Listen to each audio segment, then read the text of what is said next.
Una esposa infiel esperaba burlarse de su pobre marido. El día del divorcio, pero su llegada sorprendió a todos. La mañana en que planeaba humillar a su marido en el tribunal, Yahya Carmichael se vistió para el triunfo. Pendientes de diamantes, traje blanco, la sonrisa de una mujer segura de haber ganado. Durante 6 meses, les había dicho a todos que estaba arruinado, patético, acabado. Pero mientras esperaba fuera del juzgado, lista para verlo arrastrarse pidiendo clemencia, el rugido de un motor silenció cada susurro. Un Rolls-Royce Phantom negro se deslizó hasta la acera y dejó atrás al mismo hombre al que había abandonado. Tranquilo, agudo y más rico de lo que su imaginación podría jamás alcanzar. Dentro de esa sala, la risa que ensayó se convirtió en terror. Porque el hombre que creía haber destruido no estaba allí para rogar. Estaba allí para acabar con su ilusión.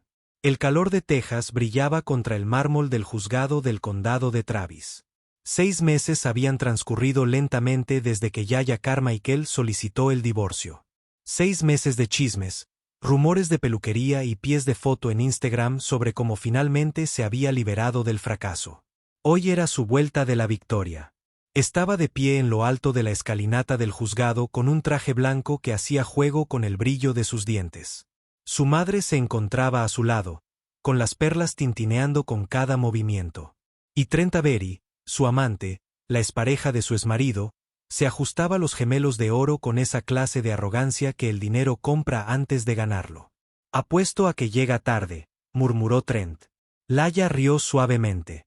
«Si llega, probablemente no podría pagar la gasolina». Pero el sonido que siguió no era propio de la pobreza.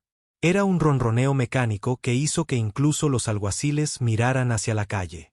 Un Rolls-Royce Phantom negro se acercó lentamente a la acera, con la pintura reluciendo como cristal líquido bajo el sol de Austin. El conductor bajó, abrió la puerta y allí estaba, Evan Carmichael.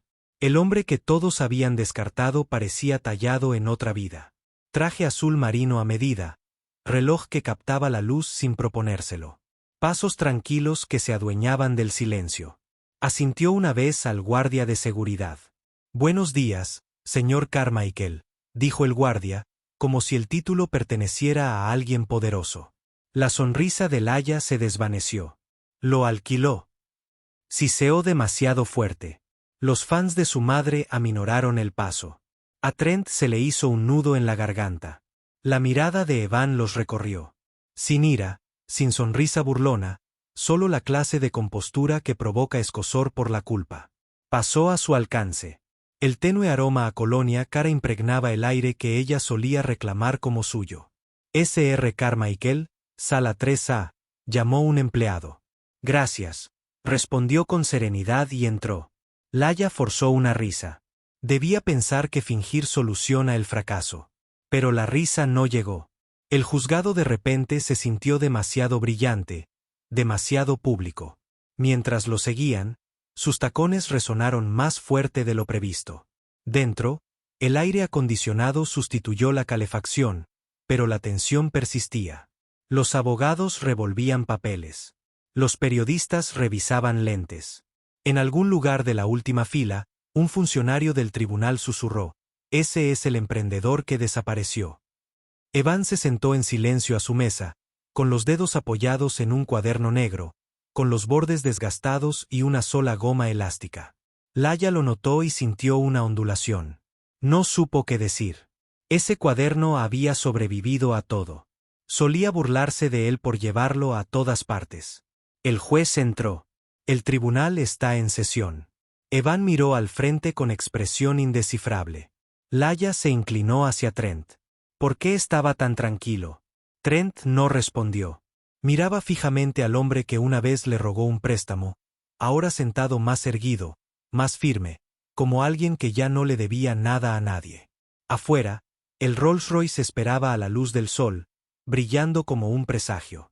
Dentro, el silencio se prolongó hasta que incluso el zumbido del aire acondicionado sonó como una cuenta atrás. Un año antes, Austin se veía diferente a través de los ojos de Laya, más brillante, lleno de promesas y ambición. Por aquel entonces, Evan aún creía que el trabajo duro podía superar la crueldad. Él y Trent habían fundado Apex Neural Systems, una pequeña empresa de inteligencia artificial ubicada entre cafeterías y espacios de coworking. Evan se encargaba de código y visión. Trent de Encantó y de los inversores. Y durante un tiempo, funcionó hasta que dejó de hacerlo. La financiación se agotó. Los inversores se echaron atrás. El alquiler se duplicó. Laia empezó a calcular su futuro con el pánico silencioso de quien le aterroriza la mediocridad. Al principio, le llevaba café a Evan y le susurraba que todo iría bien. Pero cuanto más trabajaba hasta altas horas de la noche, más se le agotaba la paciencia.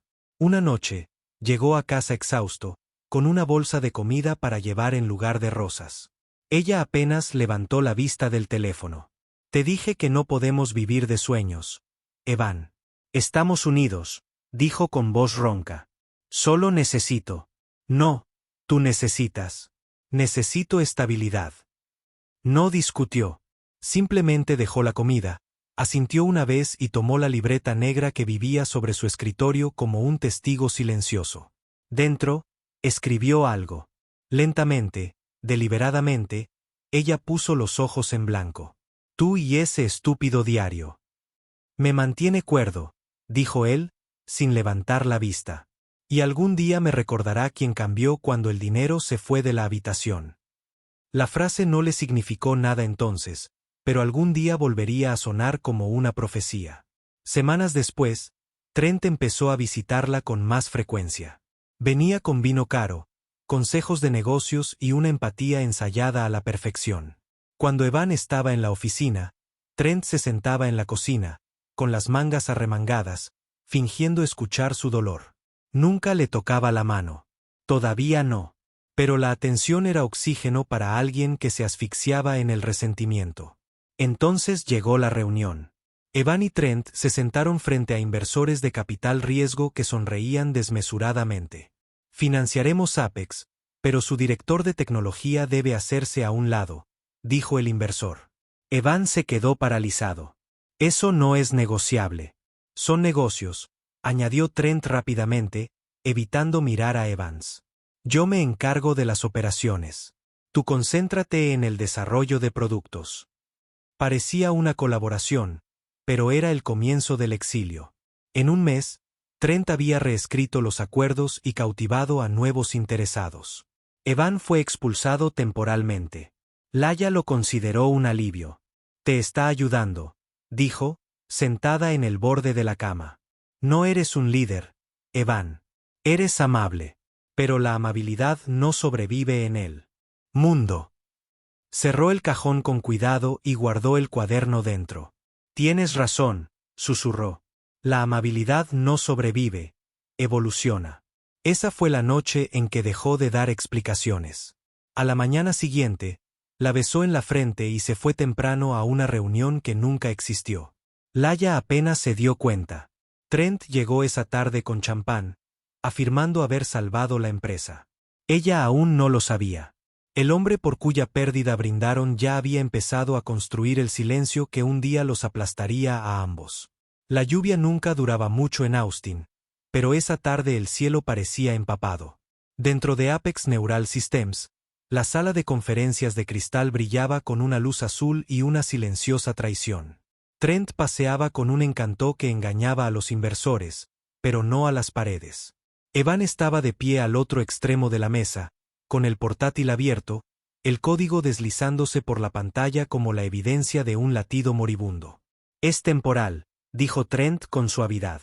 Solo quieren claridad y liderazgo hasta que se liquiden los fondos. ¿Te refieres al control?, respondió Evan.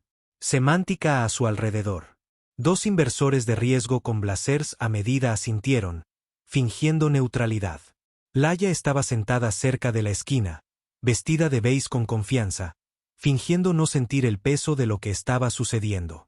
Evan deslizó una carpeta sobre la mesa.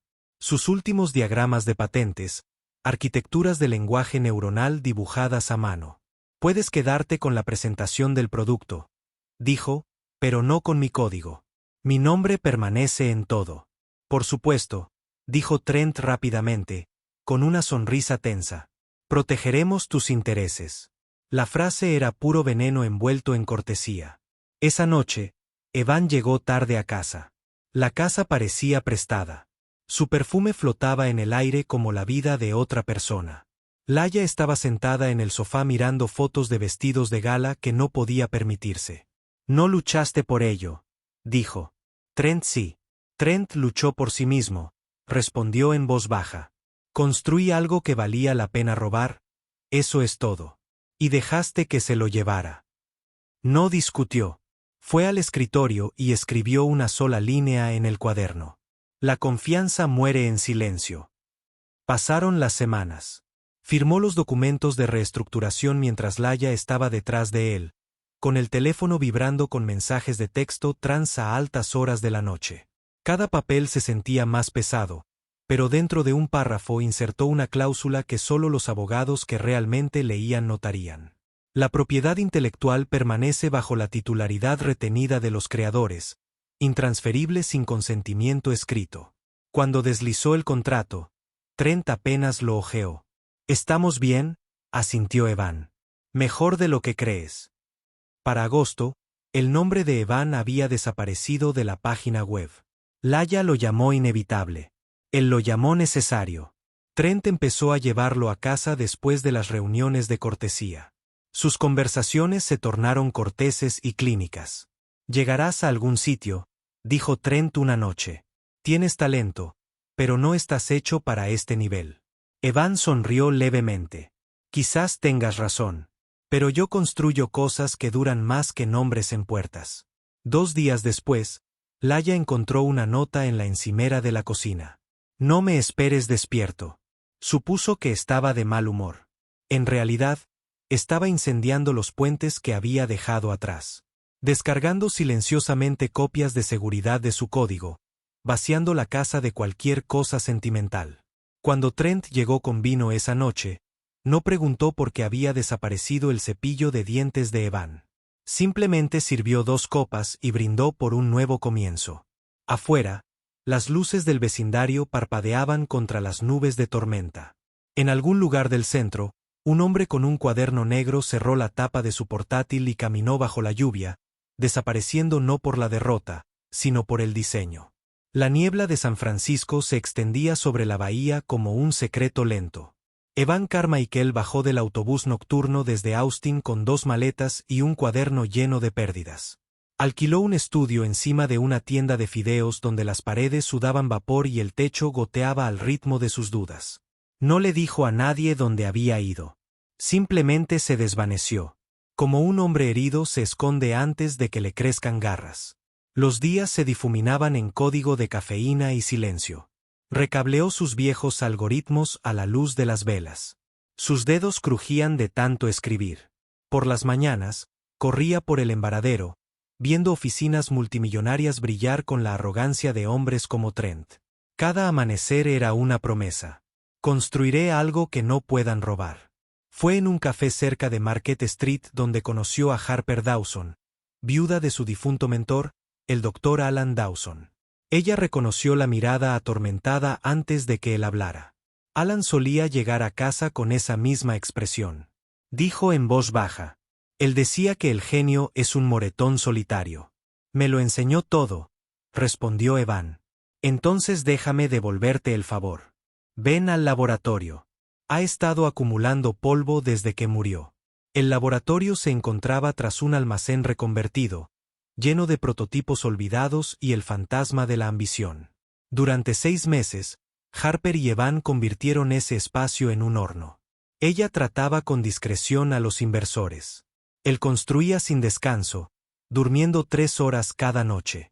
Llamaron al proyecto Vanguard AI, diseñado para predecir ciberintrusiones antes de que ocurrieran. Se negó a externalizar ni una sola línea de código. No era solo invención. Era resurrección. Cuando el prototipo finalmente cobró vida, Harper se apoyó en la puerta con los ojos húmedos. Estaría orgulloso. Evan no levantó la vista. No hago esto por orgullo. Hago esto para acabar con el silencio en mis propios términos. Inversores del mismo conglomerado que se había tragado la empresa de Trent vinieron a husmear. En cuestión de semanas, Vanguard Technologies fue adquirida por $380 millones, con Evan conservando una participación mayoritaria y un puesto en la junta directiva. Firmó el contrato con el mismo bolígrafo que Trent le dio una vez como símbolo de colaboración. Lo primero que compró no fue una casa ni un yate. Era el Rolls-Royce Phantom, elegante y negro, un símbolo de llegada silenciosa. Lo aparcó en el garaje subterráneo, sin tocarlo durante días, casi con miedo de arrancarlo. Entonces recibió el correo electrónico. El Tribunal del Condado de Travis ha programado su audiencia final. Cerró su portátil, respiró hondo y susurró, «Perfecto». La noche antes de volar de vuelta a Austin, Harper lo encontró mirando la bahía. «Has ganado», dijo ella. «No», respondió él. «He evolucionado». Guardó el portátil en el bolsillo de su abrigo, el mismo que una vez contuvo él. Fracaso, y caminó hacia el horizonte que lo había transformado. El café del juzgado olía a espresso y orgullo. Laia Carmichael estaba sentada en una mesa de la esquina con su madre y Trent. La imagen del control, con el pelo inmaculado y el pintalabios tan afilado que podía desmentir los chismes. Cada pocos minutos, revisaba las puertas de cristal, esperando a que Evan volviera a aparecer. Quería verlo tropezar para confirmar que el Rolls-Royce era un disfraz prestado, no la realidad.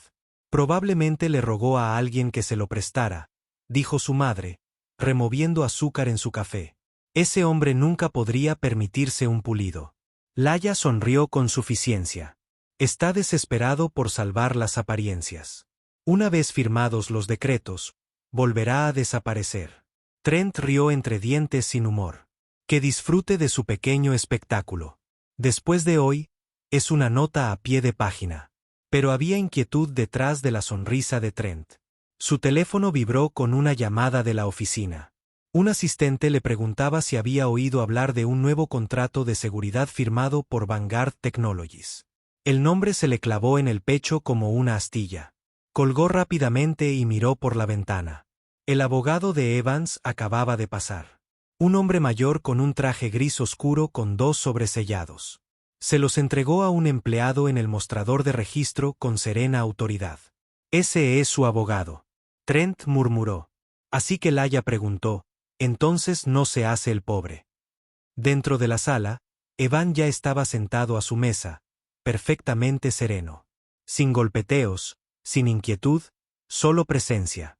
El cuaderno negro yacía cerca de su codo. No estaba escribiendo, solo esperando. De vez en cuando, miraba hacia el estrado del juez como si hubiera memorizado el ritmo de la justicia. «Señor Carmichael», dijo su abogado en voz baja, «todo está en marcha». «Bien», respondió Evan. Que riera por última vez antes de que se hiciera el silencio. Al fondo de la sala, 2 reporteros ajustaron sus cámaras. El divorcio entre el fundador de una empresa tecnológica de un pequeño pueblo y una socialité de una boutique era un chisme, no un titular. Pero el Rolls-Royce lo había cambiado. Laia los vio y susurró, «Asegúrate de que te vean sonreírle a Trent». Se levantó, ajustándose la chaqueta, y caminó hacia la mesa de Evan con la confianza de una reina que se dirige a un sirviente. «Bonito coche», dijo con ligereza. «Tiene política de devoluciones». Él levantó la vista, con expresión serena. «No, suelo quedarme con lo mío». Las palabras sonaron como un acertijo. Laia parpadeó, disimulando su incomodidad con una risa. «¡Qué frase tan bonita! ¡Qué lástima! Es demasiado tarde para impresionar a nadie». «Tienes razón», dijo con la mirada fija. «No es para impresionar. Es para recordar». Ella no lo entendía. Todavía no. Pero cuando su abogado le entregó al secretario otro formulario, uno sellado con el escudo dorado del Tribunal Estatal, algo en su interior se alteró. Trent se acercó y susurró, «¿Por qué sonríe su abogado?».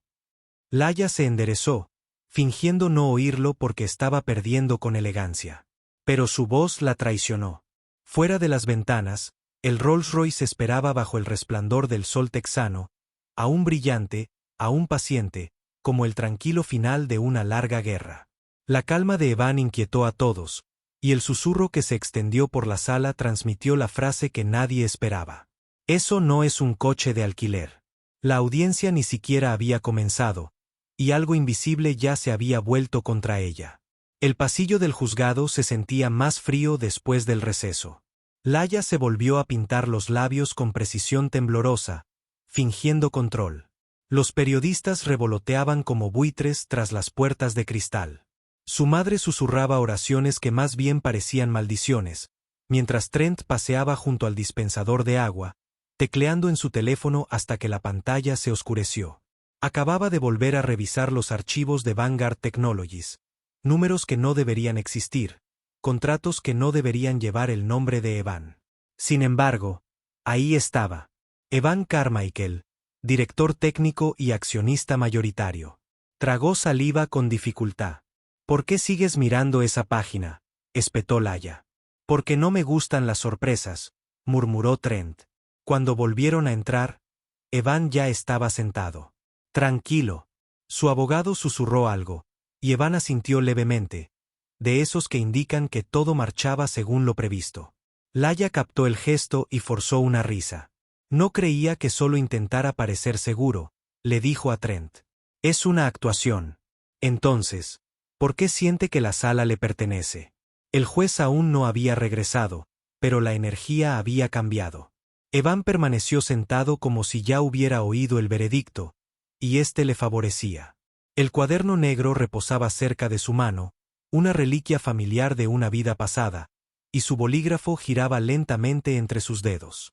Un faraón entró, entregándole algo al abogado de Evan. Un sobresellado con la insignia de Vanguard. Laya se inclinó hacia adelante, entrecerrando los ojos. ¿Qué es eso?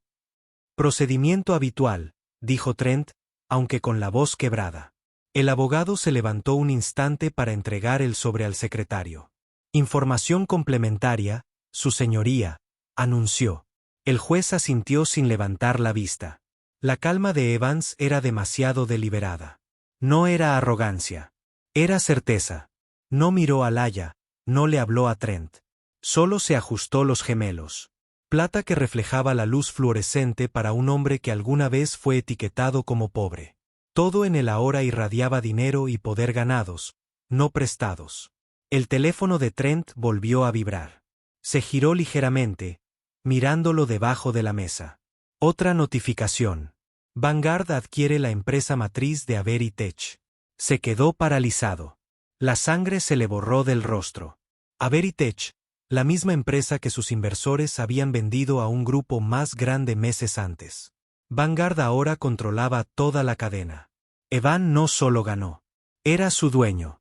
Trent, susurró Laya. Pareces enfermo. Tenemos que hablar, dijo en voz baja. ¿De qué? Sobre el hombre al que llamaste perdedor. Antes de que pudiera responder, las puertas de la sala se abrieron. El juez regresó. Los periodistas se acercaron, con las cámaras listas. Evan cerró su cuaderno con cuidado, colocándolo sobre la mesa como un punto al final de una oración. Finalmente miró a Laya y Trent, con la mirada serena, implacablemente firme. Les advertí, dijo en voz baja. Nunca subestimen los activos a largo plazo. Hila contuvo la respiración. La mano de Trent se soltó de la suya. El juez se aclaró la garganta. Procedamos con las revelaciones finales. Al pasar las primeras páginas y comenzar los murmullos, Laya se dio cuenta de que lo que la aterrorizaba no era su riqueza. Era que él siempre había sabido que este momento llegaría.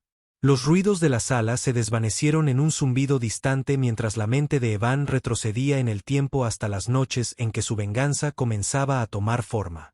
Comenzó 6 meses antes. La noche en que se dio cuenta de que Trent y Laya se lo habían quitado todo. Evan estaba sentado solo en su pequeña oficina de Austin. La lluvia caía sobre la ventana, un contrato, brillando en la pantalla. Trent lo había redactado él mismo, pulcro, seguro y lleno de trampas ocultas. Pero Evan leyó despacio, palabra por palabra, hasta que encontró la solución. Un pequeño párrafo sobre la transferencia de propiedad intelectual. Ahí fue donde plantó su venganza.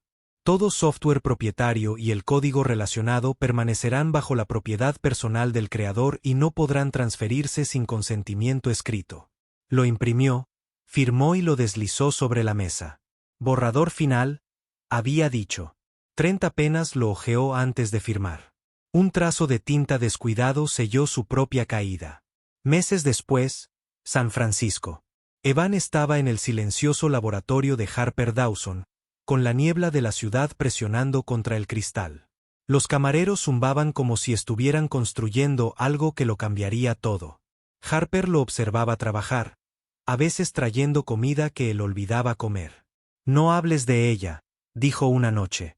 Algunas deudas se pagan solas, respondió. Cuando Vanguard ahí cobró vida, sus flujos de datos brillaron en los monitores. Harper aplaudió una vez y susurró, «Lo lograste». «Todavía no», dijo. «Solo será real cuando vuelvan a ver mi nombre». Y lo hicieron. El conglomerado dueño de la empresa de Trent compró Vanguard por cientos de millones.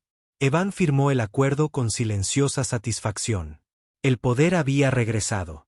De vuelta en Austin, su abogado preparó 2 sobres, uno para la declaración financiera y otro simplemente etiquetado como personal. «¿Seguro que quieres presentar el segundo?», preguntó el abogado. Evan negó con la cabeza. «Todavía no. El tiempo lo decide todo». Echó un vistazo a los documentos del hospital que estaban cerca, notando el pequeño error bajo el nombre de su hijo. Tipo de sangre O positivo. El suyo era B. No dijo nada. Simplemente dobló el papel cuidadosamente y lo metió en su cuaderno negro. El público aún no lo sabría, pero esa sola página doblada haría estallar la sala del tribunal. Pasó las semanas siguientes viendo cómo el silencio le beneficiaba. Sus documentos patrimoniales estaban archivados, su reputación renacía. No necesitaba llamar a Laya ni a Trent. El éxito enviaría el mensaje más alto que cualquier palabra. Ahora, sentado de nuevo en el tribunal, pasó un dedo por el borde de ese cuaderno. En la primera página, una línea me devolvió la mirada. La gente cambia cuando el dinero se va de la habitación. Debajo, otra que había escrito recientemente. Y la verdad aparece cuando la avaricia se hace oír. Al otro lado del pasillo, Laya le susurró algo a Trent, con una sonrisa frágil. Evan no reaccionó.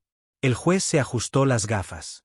Las siguientes palabras decidirían si la paciencia o el orgullo habían ganado. El juez se ajustó las gafas y se aclaró la garganta. El murmullo en la sala se suavizó. Todos se inclinaron hacia adelante, presintiendo que se acercaba el momento decisivo. El caso estaba casi terminado. Laya Carmichael se alisó la chaqueta. Su madre sujetó con fuerza su bolso, y Trent exhaló como quien espera una salida limpia.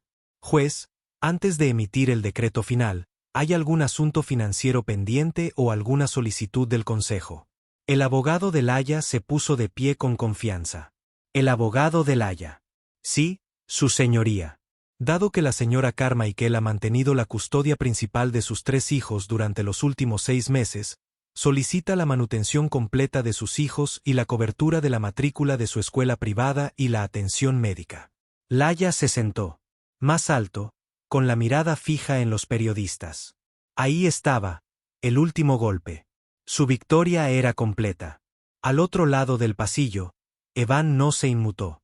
Simplemente se ajustó los gemelos. Su abogado se levantó lentamente, con la voz lo suficientemente tranquila como para atravesar el ruido. Abogado Evans. Su señoría, antes de cualquier discusión sobre la manutención infantil, mi cliente solicita respetuosamente una prueba de paternidad para los 3 menores. Silencio. Durante 3 segundos, nadie se movió. Las palabras parecieron resonar contra las paredes de mármol. Luego, una ola de murmullos recorrió la sala como estática. Juez, le ruego me disculpe. Abogado Evans. Solicitamos una prueba de ADN formal ordenada por el tribunal para confirmar la paternidad biológica antes de que se impongan obligaciones de manutención. Laya se quedó boquiabierta. Su abogado se quedó paralizado. Trent giró la cabeza bruscamente hacia ella, con los ojos muy abiertos, confundido. ¿Ya? ¿Qué? Juez. La señora Carmichael permaneció sentada. ¿Ya? Está mintiendo. Está intentando avergonzarme delante de todos. Abogado Evans. Tenemos motivos para. Creo que los menores podrían no ser los hijos biológicos del señor Carmichael.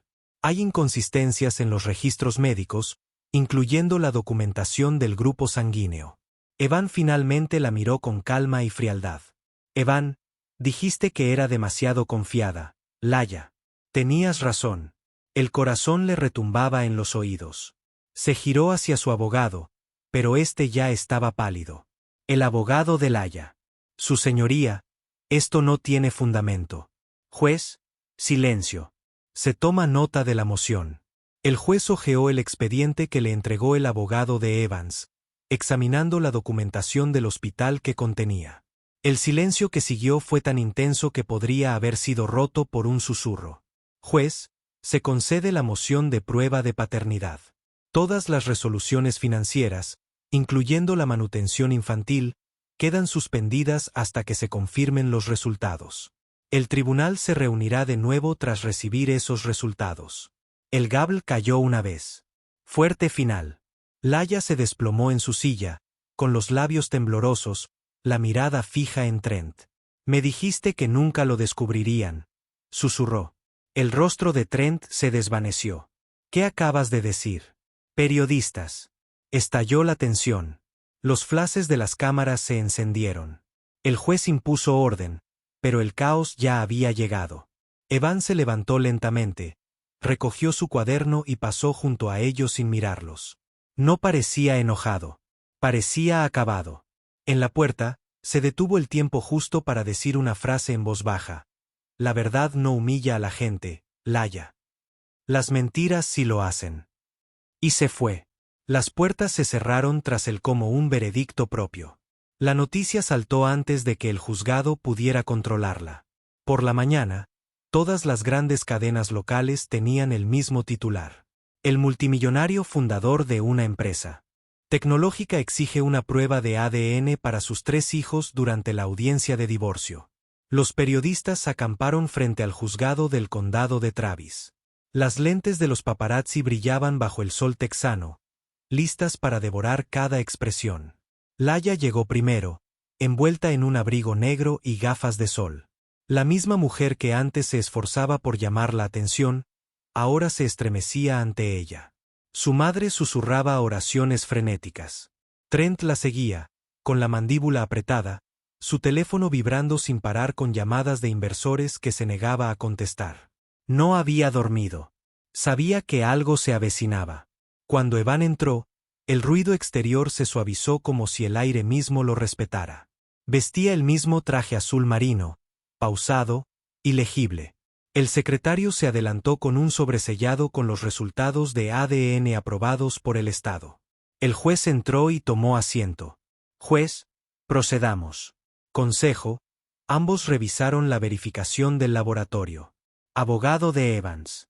Sí, su señoría. Los resultados están certificados y archivados. Abogado de Laya. Para que conste, mi cliente cuestiona la relevancia. El juez anotó. El tribunal reconoce el documento como prueba oficial. El juez se ajustó las gafas, leyendo en silencio, cada segundo se alargó. Luego, su bolígrafo golpeó el estrado. Juez, los resultados muestran 0 probabilidad de que el señor Carmichael sea el padre biológico de alguno de los 3 menores. Unas exclamaciones rompieron el silencio. El lápiz labial de Laya se quebró al quedar boquiabierta. Ya, no. Eso no puede ser correcto. Juez, señora Carmichael, siéntese. Evans, abogado, su señoría, con estas conclusiones, solicitamos la desestimación de todas las reclamaciones de manutención y custodia de los hijos. Juez, concedido. Los periodistas garabatearon frenéticamente. El teléfono de Trent vibró. Los inversores querían respuestas que él no tenía. Juez. El tribunal también revisó ambas declaraciones financieras. Las propiedades actuales del señor Carmichael se adquirieron después de la solicitud de divorcio y se clasifican como bienes separados. No se concede manutención conyugal. Señora Carmichael solo conserva los bienes ya titulados a su nombre. La voz de Laya se quebró. Ya. Me deja sin nada. Juez, eso es lo que permite la ley. Firmó la última página. El rasguño de la pluma, más fuerte que cualquier mazo. Juez, el matrimonio de Evan Carmichael y Yaya Carmichael queda disuelto con efecto inmediato. El mazo golpeó una vez, con fuerza, definitivamente. La madre de Laia rompió a llorar en silencio. Trent se levantó, dirigiéndose a la salida, pero la presencia de Evans lo paralizó a mitad de paso. Laia siguió a Evan con la mirada por la sala, desesperada por una mirada de piedad. Finalmente la miró. Evan, querías verme arrastrarme. Ahora me has visto de pie. Salió mientras los flashes de la prensa estallaban. Afuera, la voz de un reportero atravesó la multitud. Reportero, señor Carmichael, ¿cuál es su reacción al veredicto? Evan, no es un veredicto, dijo con calma. Es claridad. Subió al Rolls Royce y la puerta se cerró. Con el silencio de la conclusión. Dentro, exhaló una vez. No hubo triunfo, solo paz. Tras él, las puertas del juzgado se abrieron de golpe. Laia salió tambaleándose, con el cabello despeinado y el rostro pálido bajo el maquillaje que una vez usó para demostrar su poder.